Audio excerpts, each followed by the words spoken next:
con su espacio Testigos del Tiempo. Vamos a hablar en sentido más amplio. Buenos días, señor Malone. Bienvenido a su espacio Levántate, Nueva York. Buen día, Providencia. Gracias por tenerme. Oyéndolos con la lucha por la cultura y la lucha por el gobierno que nos gobierna. Y mirando las elecciones de aquí. Que son ahorita. Y mirando 6 días faltan. de la semana que viene. A ley de 6 días, Malone. Malone. Sí. Yo decía Sí. que si se produjera aquí un triunfo del aspirante a la gobernación, el gobernador, ¿cómo se llama? Seldin. Celine. Si ganara, y si ganara el Contralor, y si ganaran otras posiciones los republicanos, ¿usted no cree que en las próximas elecciones, para escoger a los representantes al Congreso, como en el caso de Adriano, podría coger peligro también, porque eso indica que hay una reevaluación, un cambio de actitud de los latinoamericanos y de los electores en sentido general de aquí de Nueva York? Bueno, eso está pasando a nivel nacional. Nueva York está en peligro. La encuesta más generosa dice que la gobernadora le lleva 6 puntos al señor Seldin. El margen de error de esas encuestas generalmente de 3.5 a 4. Así que si me lleva 6 puntos y el margen de error son 2, en realidad me llevan 2 puntos. Y Hillary Clinton le lleva 7 puntos a Donald Trump en el 16. Los demócratas tienen muchos problemas encima. Uno de ellos es su desconexión con la realidad que está viviendo la nación. Recuerdo que cuando el presidente Biden tomó el poder, habló de la necesidad de estimular empleos que estuviesen cubiertos y protegidos por organizaciones sindicales y fortalecer el movimiento obrero, el movimiento laboral. Ese es un discurso muy bonito, pero en la práctica el movimiento, los dirigentes sindicales de esta nación, de todo el mundo, han resultado ser tan amarillos, venden a todo el mundo. Los trabajadores no quieren saber de ellos. Los trabajadores han votado contra sindicatos en Amazon, en Trader Joe, en Starbucks, en todas partes. El trabajador no confía en el dirigente sindical. Entonces no tiene sentido cuando el presidente esté hablando de fortalecer los sindicatos, está hablando de fortalecer algo para él, porque la clase trabajadora la está rechazando. Hace unos meses, en la primavera, cuando salió la historia de que la Suprema Corte cambió aquella sentencia de Roe v. Wade que legalizaba el aborto, los demócratas pensaron que iban a hacer la campaña para las elecciones de este año en base a él. Tiene algo de lógica. Las mujeres, la mayor parte de la población, la cuestión del aborto es un tema estrictamente femenino, o no estrictamente, sino más bien femenino. Mayoritariamente femenino. Ajá. Y si moviliza a las mujeres, pues probablemente tiene buen chance. Pero se le pasó de mano que la inflación se estaba comiendo los bolsillos y las mesas. Y antes del aborto, el tema de la comida es un tema central para las mismas mujeres que son las que administran los hogares. El tema de la inflación es un tema central para el mundo. La inflación se llevó de paso el caso del aborto. A cosa de 2 semanas, el New York Times publicó una encuesta que condujo con Siena College, justamente fue el 18 de octubre que se publicó el trabajo, que decía que la mayoría de los votantes entiende que la democracia está en peligro, pero que salvar la democracia no es una prioridad para ellos. La prioridad es la cuestión económica, los altos precios, la inflación. Esa es la prioridad de los votantes. Y anoche el presidente Biden lo último que hace es un discurso defendiendo la democracia y llamando a la gente a defender la democracia. Pero señor, hace 2 semanas le dijeron que a la gente no le importa eso, que lo que le importa son los precios. Entonces, ¿con quién usted está haciendo campaña? ¿Para qué usted está haciendo campaña? Y al final terminó hasta disgustando a muchísimos candidatos de su partido que no quieren que él ni hable, porque la verdad es que aquí hay una estructura de impopularidad. Por ejemplo, en Real Clear Politics, un website que hay, dice que el presidente Joe Biden lo rechaza el 52% de los votantes. A la vicepresidenta Kamala Harris la rechaza el 50% de los votantes. A Nancy Pelosi de la Cámara de Representantes la rechaza el 56% de los votantes. Y a Chuck Schumer, el jefe del Senado, el 47% de los votantes. Con este nivel de rechazo, por la Virgen de la Altagracia, usted no puede estar hablando de democracia, porque si fuera democracia, Nancy Pelosi no fuera la jefa de la Cámara de Representantes con un 57% de los votantes en contra. Es decir, yo creo que esta gente perdió contacto con la realidad y el Partido Republicano se ha mantenido más cerca de lo que está pasando y le ha dado la cara a la cuestión de la delincuencia, la inseguridad pública y que son los que van a controlar las elecciones. Pero, Malón, llevando ese de conexión de la realidad a nivel internacional, los Estados Unidos, por primera vez desde el término de la Segunda Guerra Mundial, movilizó la división, qué sé yo, la 101.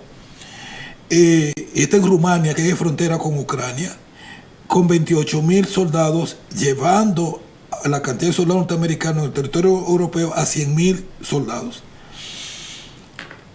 Están practicando, junto con los romanos y los polacos, una invasión a Ucrania. Los rusos están reportando que han encontrado soldados polacos con uniformes ucranianos dentro de Ucrania. Europa se está yendo a donde se fue el Curapié, se está comiendo destruida, la comunidad europea prácticamente está destruida, y nosotros no vemos ningún tipo de respuesta ni de propuesta por parte de los Estados Unidos. ¿Cómo tú explicas esa desconexión tan absoluta entre esta administración y lo que pasa a su alrededor, como tú estás explicando, tanto en lo local como yo en lo internacional? ¿Cómo se puede explicar esa desconexión tan absoluta de lo que pasa a su alrededor? Bueno, es como el contigo, es el mismo patrón de comportamiento, no es que están haciendo una cosa en Europa y están haciendo lo opuesto aquí. Es lo mismo, es la misma gestión. Porque antes de esa guerra de Ucrania, a nadie, ni en Europa ni en los Estados Unidos, le interesa. Eso le interesa a Biden y a algunos dirigentes, a más nadie. Porque Ucrania ha estado ahí toda la vida y los europeos nunca le han prestado atención a Ucrania ni les importa para nada. Hasta el día de hoy. Pero ya el negocio va muy bien. Zelensky va a asegurar 1.500 millones de la Unión Europea y 1.500 millones de aquí. Son 3.000 millones de dólares mensuales para pelear una guerra. Esto me acuerda de los años de la guerra, que decía que los americanos dan las almas y los puertorriqueños ponen la sangre. Entonces eso es lo que está pasando aquí. La Unión Europea y Washington pone la plata y las almas y Ucrania pone la sangre. Malón, ¿qué tú crees que va a pasar el martes 8 aquí específicamente en la ciudad de Nueva York? Yo he hablado con muy poca gente que me dice que va a votar por los demócratas. Gente del Partido Demócrata está totalmente identificada con salir de esta gente, señores. La ciudad está totalmente deteriorada. ¿Qué más vamos a hacer? ¿Y cuándo esto? Son 20 años todo el demócrata de la ciudad y del estado. Ellos no tienen a quién culpar de lo que está pasando. Que los republicanos resulten ser mucho peores, bueno, está bien. Eso lo veremos cuando llegue. Pero lo que sí sabemos es que esto se deteriora más y más y más. Fíjense, por ejemplo, el caso que tenemos ahora de la proliferación de las motocicletas estas eléctricas, las bicicletas eléctricas. Estos tipos andan por las aceras como bólidos. Es decir, uno está más seguro caminando en la calle, porque si te da un carro, por lo menos el carro tiene seguro. Pero si un tipo de estos te arrolla en una bicicleta eléctrica, te llevó quien te trae.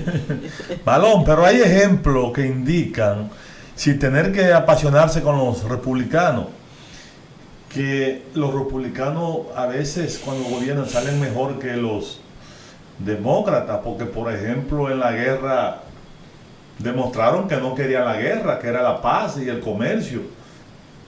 Sin embargo, ha motivado la guerra, como el caso de Ucrania.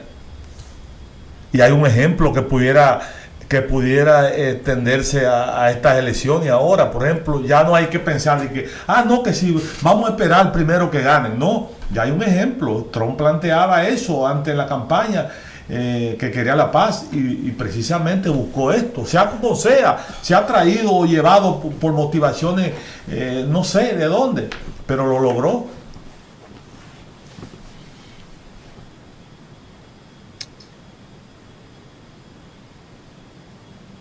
Hay una desconexión entre los dos partidos muy clara. A nivel nacional, estados muy liberales, Nueva York, Washington, no Washington DC, sino el estado de Washington, sí, en el Pacífico Seattle, Oeste, capital Seattle, Oregón, estos han sido bastiones liberales. Y todos están a punto de caer en manos de los republicanos. Claramente aquí el Partido Demócrata está conectado con su base. Está persiguiendo, qué sé yo, no tengo ni idea de cómo definir esto, porque es muy extraño. Pero, Marlon, explícame esto. ¿Cómo poder explicar en la historia de los Estados Unidos que en términos de la guerra, el Donald Trump del Partido Republicano y Noam Chomsky, que podemos decir que está a la izquierda de los liberales en este país, coincidan? ¿Qué ha pasado con el movimiento por la paz, los movimientos liberales en esta guerra? O sea, inclusive hubieron 30 congresistas demócratas que intentaron hacer una carta pública para pedir que por lo menos se comience a conversar con Rusia y tuvieron que retirarla en 24 horas. O sea, ¿qué pasó con los Bernie Sanders? ¿Qué pasó con la Ocasio? ¿Qué pasó con todo aquello que se consideraba el ala liberal del Partido Demócrata? ¿Cómo es posible que ellos estén, en el caso particularmente de la guerra y en el caso particularmente de la protección de la industria nacional, a la derecha de Donald Trump? Bueno, lo que estoy viendo aquí es que la guerra, más guerra misma, es un pretexto para muchas otras cosas. Hace unos días yo le pregunté a un viejo muy sabio llamado Google, ¿cuántos países Estados Unidos ha invadido? Creo que me dijo 94, 90 y algo. Ajá. ¿Y cuántos ha invadido? 9, algo así. Conclusión, entre los Estados Unidos y el Reino Unido han invadido más países que los países que hay en el mundo. Pero ninguna nación ha creado el problema que ha creado. Esta invasión es un pretexto para imponer una agenda, porque lo que ocurrió aquí también es que de pronto se ha volteado, así como sé que Noam Chomsky y Donald Trump coinciden. Los dueños de la agenda verde era el movimiento liberal, y de pronto los banqueros del Foro Económico Mundial secuestraron esa agenda, y ellos son los que están empujando el movimiento verde. Ellos son los que quieren acabar con la economía del combustible fósil. Ellos que se hicieron asquerosamente millonarios con el petróleo, de pronto desprecian el petróleo y desprecian todo. En Nueva Zelanda hay un impuesto muy hermoso, es una cuestión hasta poética. hay un impuesto a las flatulencias y los eructos de las reses y las ovejas. Y esto no es un chiste, es que las ovejas y los bueyes, las reses, por los alimentos que consumen, eructan mucho y tienen muchas flatulencias, y esos eructos y esas flatulencias están cargados de gas metano. Entonces ellos quieren acabar con todo eso, eliminar el gas que está subiendo a la atmósfera. De pronto, los ecologistas más sublimados del planeta es el capital. Es decir, antes era de la izquierda. Ocasio Cortés llegó proponiendo un Green Deal, a New Green Deal, un nuevo acuerdo verde. Y toda la clase económica se le tiró encima y la ahogó. Se cayó eso. Ahora es el Foro Económico Mundial quien está empujando eso. Malón. Entonces, sí. Mira, haciendo un ejercicio, alguien me decía a través de las redes sociales, ahí en YouTube, preguntaba, para que se lo pregunte a usted, que cuál de los dos partidos que ha gobernado este país ha invadido más en el mundo y ha dado más golpe de Estado. No tengo el dato, pero me parece a simple vista que son los demócratas. Me parece a simple vista que son los demócratas. Es difícil terminar, sí, porque por ejemplo, el año pasado, es la realidad. Oye, para que ustedes vean cosas, los Estados Unidos tiene 270 y pico de años de formado, de vida. Y creo que son más de 400 intervenciones militares que ha tenido durante esos 200 y pico de años. Y después de la caída de la Unión Soviética hasta el día de hoy, 100. O sea, 100 intervenciones militares en los últimos 30 años. Malón, tomando este récord que tiene este país y tomando en consideración lo que tú acabas de decir, el Foro Monetario Internacional no responde a los intereses de ningún país, sino a los de una élite de los súper ricos del mundo que se reúnen en Davos una vez al año para decirle esto es lo que se va a hacer y esto no se puede hacer. Es viable los sistemas sociopolíticos basados en el sistema de la sistema electoral existente, o sea, liberal. Ciertas elecciones cada 4 años, cambio de figuras y cosas por el estilo. Lo que hace es, por ejemplo, tenemos el caso particularmente de China. China con eso nos relaja. Y su estabilización y el cambio de política es inviolable. ¿Tiene futuro la democracia liberal dentro de este nuevo orden, dentro de este orden internacional gobernado por el Foro Mundial Internacional, por el World International Forum? El Foro Económico Mundial es lo más cercano que hemos tenido al gobierno mundial. Hacer las pautas, nosotros democráticamente elegimos los representantes políticos, pero nuestros representantes políticos ejecutan la agenda de Davos. Okay. Eso no es democracia. Eso llámale lo que quiera. Pero eso no es democracia. De hecho, la agenda que se está viviendo ahora, el plan que está impulsando el Foro Económico Mundial, es un plan que esbozó el entonces príncipe de Gales, actual rey de Inglaterra. En otras palabras, es un monarca quien está trazando las pautas que siguen los gobiernos democráticos. Malón, y con esta, disculpa, digo que con esta información que tú acabas de dar, concluimos este espacio de Testigo del Tiempo con JC Malón y agradecemos tu participación hoy en el espacio Levántate New York. Gracias a ustedes por tenerme. Gracias, JC, y con esta nos vamos, señores, a las internacionales aquí en su espacio Levántate Nueva York. Miles de bolsonaristas se congregaron frente a los cuarteles de las principales ciudades de Brasil para pedir una intervención militar tras el triunfo del izquierdista Lula da Silva en las urnas. Al menos 13 atentados perpetrados por bandas de narco dejaron 5 policías muertos y otros 2 heridos en Ecuador, lo que derivó en la declaratoria del estado de excepción para 2 provincias más golpeadas por el crimen vinculado al tráfico de drogas. El lanzamiento de al menos 23 misiles por parte de Corea del Norte, incluido uno muy cerca de las aguas territoriales de Corea del Sur, generó el miércoles preocupación internacional y llamado a la calma. Los presidentes de Colombia Gustavo Petro y Venezuela Nicolás Maduro abogaron por el reingreso de este segundo país a la Comunidad Andina de las Naciones y al Sistema Interamericano de los Derechos Humanos tras reunirse en Caracas.